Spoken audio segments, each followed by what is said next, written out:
An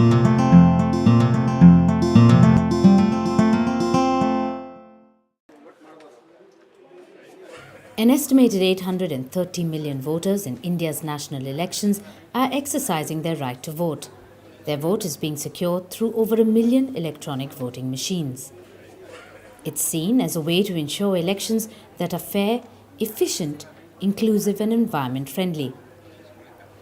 A delegation from Namibia's Election Commission is visiting Karnataka in the south of the country to learn more about how electronic voting can be an important tool in its forthcoming general elections. India's Election Commission and the United Nations Development Programme are facilitating the visit of Namibia and other countries from the south to learn how India is managing the largest elections the world has ever seen. We all will get chance to be exposed to each other's electoral system in future times.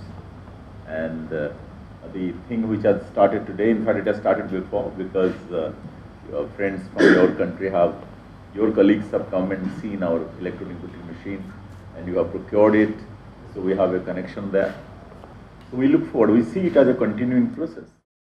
Namibia recently procured electronic voting machines from Indian manufacturer Bharat Electronics Limited and is poised to graduate to an electronic ballot system for their presidential elections in November 2014. Actually, the thing that strikes me the most is the knowledge that the voters have in terms of the use of the electronic voting machine and the pride that they take in voting.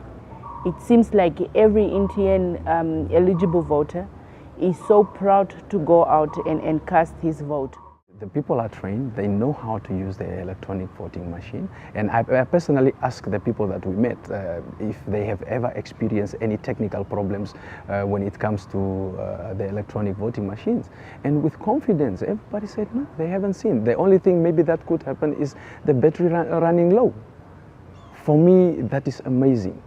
And that gives me more confidence that the electronic voting machine that we have adapted, which is based on the Indian system, is going to work for Namibia.